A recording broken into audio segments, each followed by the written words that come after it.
Anda kembali di Apa Kabar Indonesia Siang, pemirsa. 1 minggu terakhir ini masyarakat dihebohkan dengan adanya penemuan modus penipuan donasi stiker kris palsu yang ditemukan di sejumlah tempat di Jakarta. Ternyata setelah pendalaman dari pihak kepolisian, tempat-tempat tersebut merupakan tempat ibadah umat muslim yang ditemukan di masjid-masjid besar di Jakarta.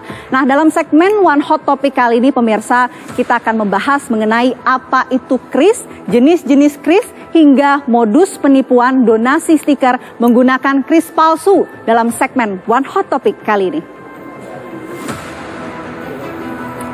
Ya, pemirsa, kris atau Quick Response Code Indonesian Standard atau biasa disingkat kris merupakan penyatuan berbagai macam QR dari berbagai penyelenggara jasa sistem pembayaran atau PJSP untuk transaksi pembayaran digital. Kris dikembangkan oleh Bank Indonesia sejak 1 Januari pada tahun 2020.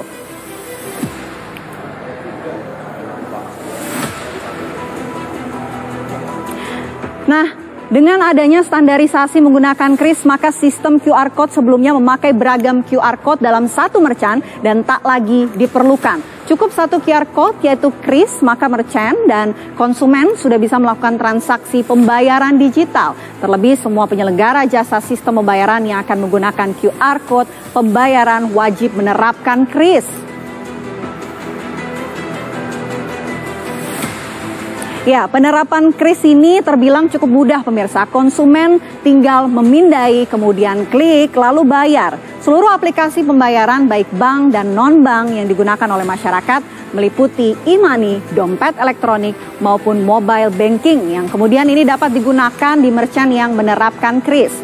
Dan untuk nominal transaksi kris dibatasi paling banyak hanya sebesar 10 juta rupiah per transaksi saja. Ya, pada penerapannya terdapat 3 jenis kris yang bisa dijumpai masyarakat.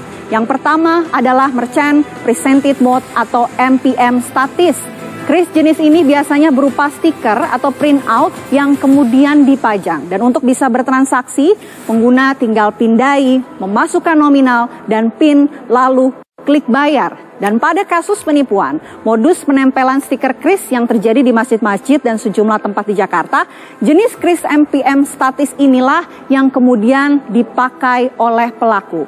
Dan jenis kris yang kedua yang akan saya hadirkan ini adalah MPM mode dinamis, pemirsa. Pada kris jenis ini, kode QR dikeluarkan lewat mesin EDC atau ponsel. Selanjutnya, merchant akan memasukkan nominal pembayaran pelanggan, lalu kemudian pindai kris yang dicetak untuk dilakukan pembayaran.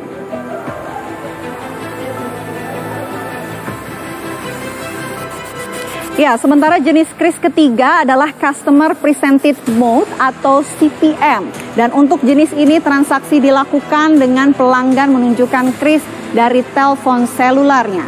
Untuk kemudian merchant memindai kode QR, baru transaksi bisa dibayarkan.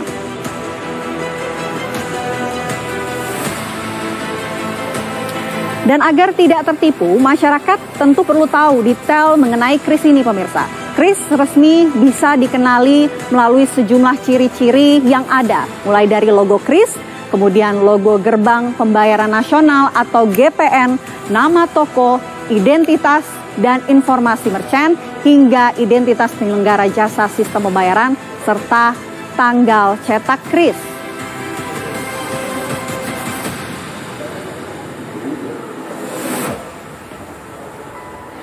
Ya, pelaku penipuan kotak amal bermodus kris palsu Muhammad Iman Mahlil Lubis telah ditangkap Polda Metro Jaya. Pelaku mengaku sudah beraksi di 38 masjid dan kami memiliki rekaman detik-detik penangkapan pelaku penipuan barcode kris tersebut di sebuah kosan di Jakarta.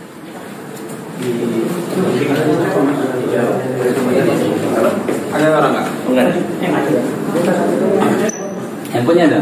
Handphone ada. Handphone setting.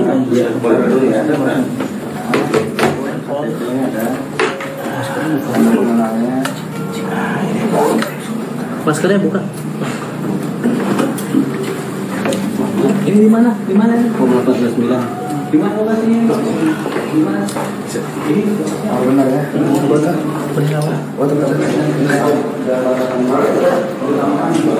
Disiapin dulu barangnya. Macam-macam Pak. Kalau ini bawaan tasnya. Oh, bawaan tasnya. ada di sini tadi. Siapa? Ya, transaksi dengan menggunakan kris terbilang aman pemirsa. Meski demikian, resiko yang bisa terjadi pada suatu transaksi digital juga masih bisa terjadi saat bertransaksi menggunakan kris. Pengguna harus waspada dengan model penipuan secara phishing, yaitu penipu mengirimkan email atau link teks palsu yang akan menarik data informasi pribadi kita. Selain itu, modus penipuan dengan memasang perangkat skimming di mesin pembayaran juga harus tetap diwaspadai. Modus penipuan lain adalah pembayaran palsu. Contoh kasus modus ini seperti yang dilakukan oleh pelaku penempelan stiker palsu di sejumlah masjid dan tempat di Jakarta. Teknik pembobolan akun juga menjadi modus lain yang juga harus tetap diperhatikan. Tapi asli ini kalau enggak orangnya itu kopi bukan hasil. Ya, sementara apabila kita mendeteksi keberadaan kris palsu, maka beberapa cara bisa dilakukan. Salah satunya dengan menggunakan aplikasi resmi dari penyelenggara jasa sistem pembayaran. Selanjutnya, kris palsu bisa diketahui dari kecocokan nama merchant dan notifikasi pembayaran setelah transaksi.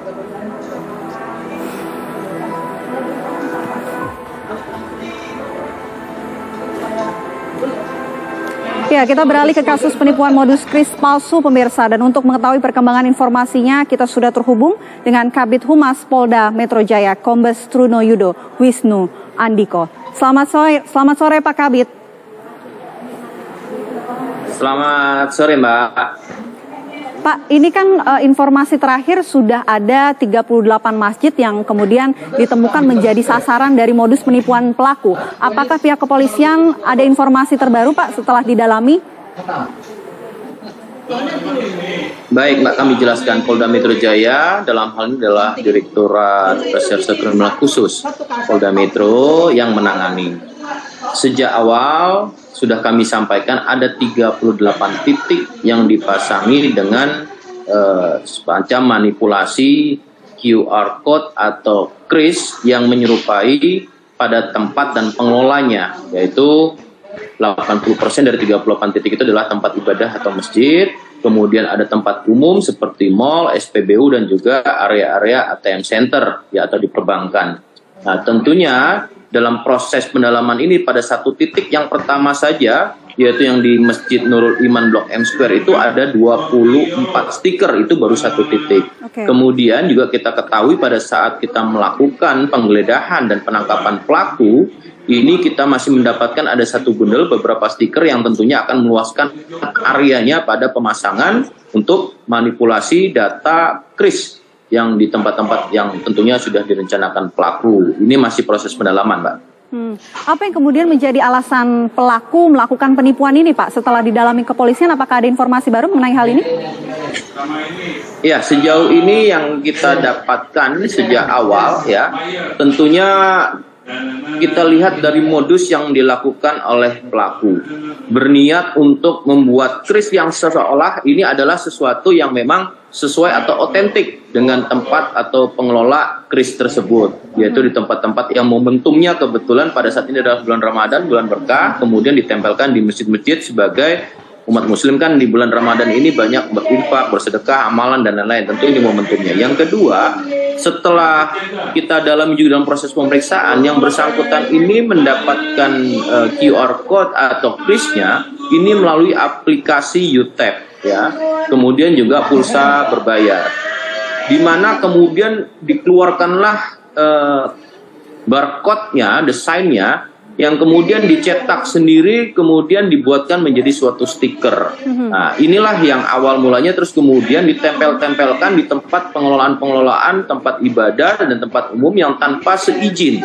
Dengan caranya adalah menutup kris yang sudah ada atau mendampingi dengan berdampingan, ya, kiri dan kanan dan kris yang sudah ada, atau pada dinding yang berbeda, atau bahkan belum ada sama sekali. Ini cara yang dilakukan oleh pelaku, Mas. Oke, pelaku ini Pak bekerja sendiri atau sebetulnya ada jaringan di belakangnya? Sejauh ini proses penyidikan masih awal, kemarin kami sampaikan, tentu proses penyidikan ini masih berkesinambungan, berlanjut, dan tentunya dengan ketanggap segeraan berkat informasi dari masyarakat, kemudian laporan dari masyarakat, Polda Metro Jaya sudah bisa melakukan mengungkap untuk mencegah.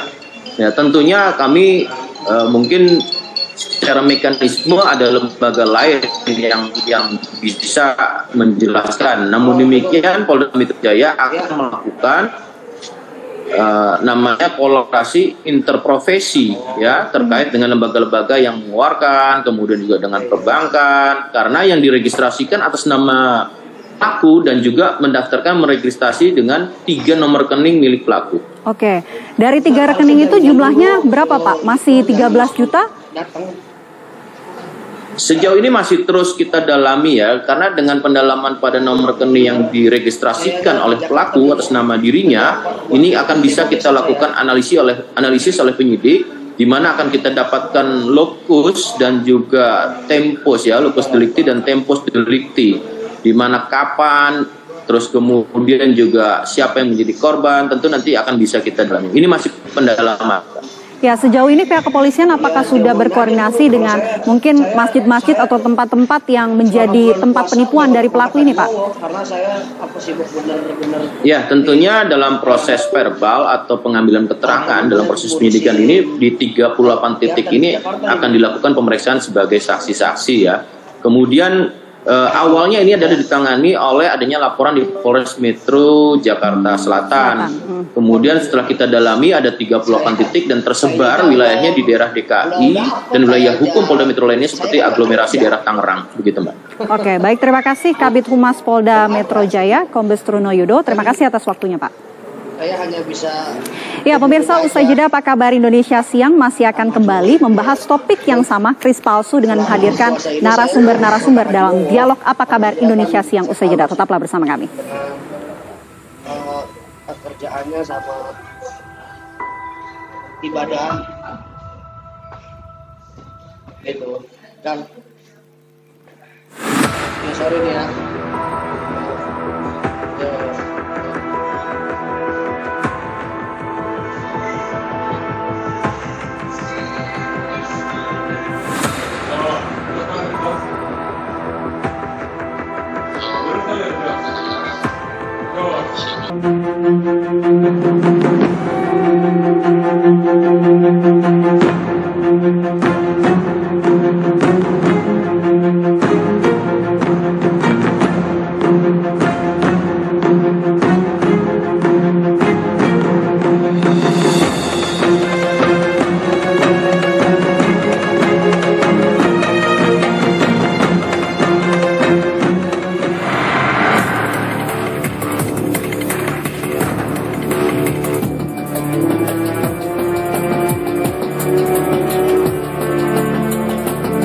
Video viral yang menggambarkan seorang pria menempelkan stiker kris palsu di beberapa kotak amal dan dinding masjid di Jakarta pada saat momen bulan Ramadan menyentakkan kesadaran publik. Alat pembayaran kris yang mulai digunakan oleh pengurus masjid untuk menerima donasi infak dari jamaahnya ternyata bisa disalahgunakan oleh orang yang tak bertanggung jawab. Beruntung, polisi telah bertindak sigap dan menangkap pelaku pemalsuan kris kotak amal masjid di Jakarta.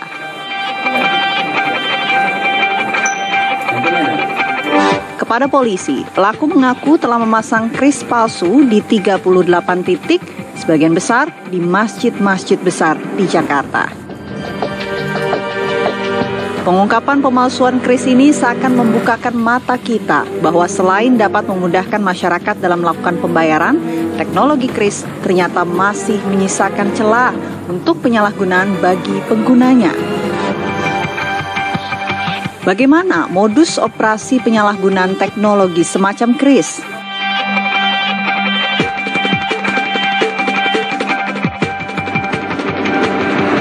Ya, awas tertipu kris palsu, itu judul kita pada hari ini pemirsa, dan langsung saja saya akan membahasnya bersama dengan dua narasumber yang sudah hadir di studio. Sudah ada Ketua Bidang Dakwah Masjid Nurul Imam Blok M Square, Pak Yuni Fauzar. Assalamualaikum warahmatullahi wabarakatuh. Pak Yuni, Waalaikumsalam warahmatullahi wabarakatuh. Kemudian juga sudah hadir di sebelah kanan saya ini Pak Pakar IT, Pak Gunari. Selamat siang, Pak Gunari. Assalamualaikum. Assalamualaikum warahmatullahi wabarakatuh. Baik, mungkin saya ke Pak Yuni terlebih dahulu karena memang ini sedang viral begitu ya. Ada pula video yang kemudian dipertontonkan. Sebenarnya pada saat itu dari pihak masjid sadarnya seperti apa Pak ketika sudah diganti dengan kris yang palsu itu? Ya, kejadiannya ketika itu pada hari Kamis pagi, oknum ini menempelkan krisnya di beberapa kotak amal masjid dan baru ketahuan pada hari Minggu pagi. Setelah salah seorang dari pengurus masjid datang dan keluar dari lift, kemudian dia lihat tempelan di kaca depan lift. Dengan itu dia sadar bahwasanya dan lanjut ke dalam area masjid, dilihat semua kotak-kotak sudah ditempel dengan kris tersebut. Oke, justru bukan punya masjid gitu ya bukan Pak punya Kris masjid, itu. ya. Oke, kalau dari Pak Gun sendiri seharusnya ini bisa menjadi apa ya kemudahan untuk masyarakat, tapi kenapa justru jadi modus penipuan ini Pak sekarang? Betul. Jadi begini, kalau saya lihat di masyarakat Indonesia itu memang ada gap teknologi gitu ya. Jadi artinya kita yang selalu berinteraksi dengan teknologi, berinteraksi dengan internet dan lain sebagainya paham akan itu gitu. Tetapi begini, ada beberapa teman atau satu kelompok yang pengen menggunakan itu, tetapi memang mereka ini masih kurang aware terhadap apa yang mereka lakukan, sehingga main scan-scan kadang-kadang kena jebakan dan lain sebagainya. Jadi dari di sinilah tugas kita untuk mengedukasi ke mereka bahwa ini harus hati-hati gitu, seperti itu. Oke, tapi mungkin yang kemudian ini harus bisa dari masyarakat bedanya Pak. Ini kan sebenarnya bukan krisnya yang palsu, tapi alamatnya yang palsu. Betul sekali. Betul sekali. Seperti apa mengantisipasinya? Begini. Saya udah mengumpulkan beberapa informasi yang memang ada di Indonesia itu ada 8 cara gitu ya. Yang pertama kita harus melihat publikasi original atau authentication publication. Jadi misalkan kita ada di masjid atau di restoran. Di restoran juga gampang itu ditempelin jebakan juga gampang gitu. Maka teman-teman di restoran atau di masjid harus membuat publikasi di mana publikasi ini terlihat gampang dibaca oleh masyarakat umum tetapi susah untuk dijangkau. Sehingga orang-orang yang tidak bertanggung jawab ini mau mengganti susah tapi tetap bisa dibaca gitu ya. Itu yang pertama. Yang kedua adalah selidiki sumbernya. Sumber dari yang mengirim. Penerima. Iya, kalau misal sumbernya dari teman, tanya ulang apakah ini dari kamu kirisnya gitu. Karena kadang-kadang sekarang ini banyak bot yang mengirimkan chat-chat, tapi sebenarnya pengirimnya tidak tahu kalau dia ngirim. Benar nggak? Yang berikutnya adalah hati-hati terhadap link yang disingkat. Bit.ly misalkan ya. Bit itu sering kita jumpai. Iya betul. Nanti saya akan coba demokan bagaimana Bit.ly dan lain sebagainya itu bekerja gitu ya. Nah, link yang disingkat. Kemudian yang berikutnya adalah hati-hati terhadap link yang mencurigakan. Ya kan? Berikutnya adalah kan awam ya Pak. Nah, makanya link yang mencurigakan itu artinya ketika ini adalah link yang sebenarnya tidak saya maui, kenapa ini muncul? Ya, itu jadi ada spamming, ada dan lain sebagainya itu masuk di dalamnya. Berikutnya adalah iklan. Iklan yang dirusak. Jadi sama seperti jebakan tadi sebenarnya. Iklan yang besar itu bisa ditempelin juga. Kalau misalkan Anda mau menyumbang membuat masjid ini atau menyumbang anak yatim piatu, scan ini. Nah, itu juga bisa dirusak di situ, Pak. Kemudian iklan yang aneh. Nah, yang berikutnya adalah bagaimana kita harus menginstal aplikasi pengaman. Ada 8 cara itu. Jadi seperti itu. Oke. Tapi kalau dari Pak Gun sendiri melihat ini butuh keahlian khusus nggak sih untuk siapapun gitu ya melakukan hal serupa seperti pelaku? Oke, kalau pelaku ini sebenarnya dia tidak perlu teknologi khusus, tidak perlu skill khusus. Jadi kayak begini nih, ini ada 4 QR yang berbeda gitu ya. Jadi QR itu sebenarnya quick response.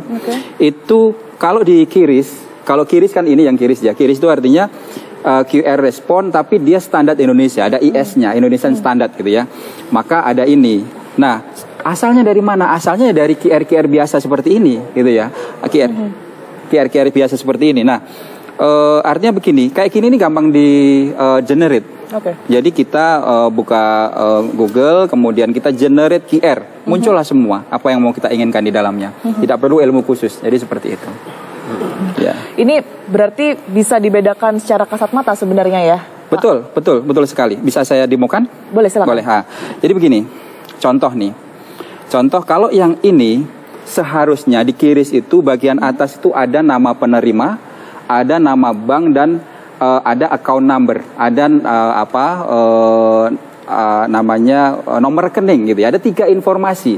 Itu harus diselidiki. Informasi ini benar nggak punyanya yang harus kita bayar? Ya ini, jadi ini ada informasinya. Kemudian kalau seperti ini, kita juga harus lihat nih, Bitly ini kan disingkat gitu ya. Nah, saya akan demokan Bitly ini disingkat, apa benar ini informasi yang saya inginkan?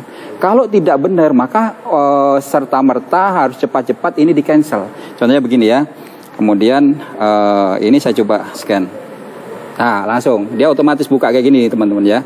Kemudian kita buka, nah, tidak saya apa-apain, dia langsung minta download. Oh, oke. Ya kan, minta download.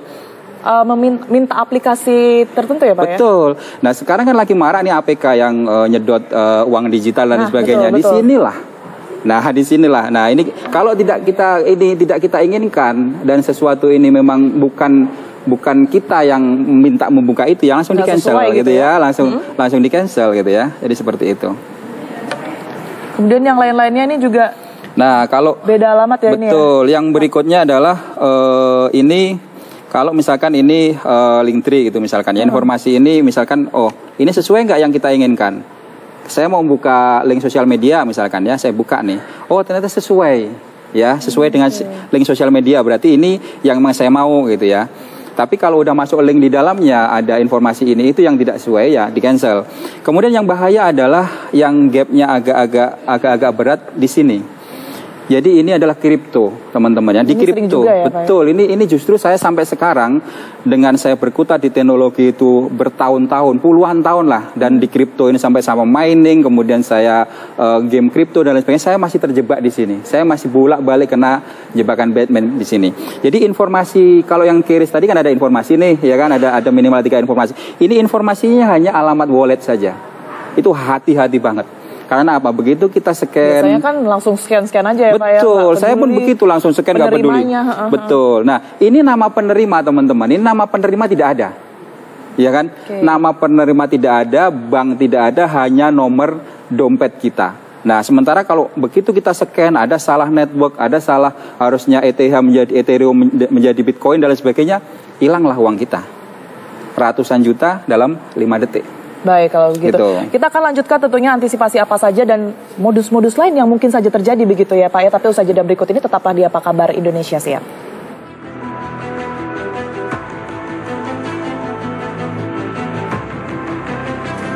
Ya, Anda kembali di Apa Kabar Indonesia Siang. Pemirsa masih membahas mengenai maraknya penipuan dengan menggunakan kris dan juga menyasar salah satu masjid. Saya akan kembali menanyakan hal ini kepada Pak Yuni. Pak, kalau dari masjid yang ada di Blok M ini memang banyak yang konvensional kah? Atau justru banyak juga mereka yang infak ini menggunakan kris?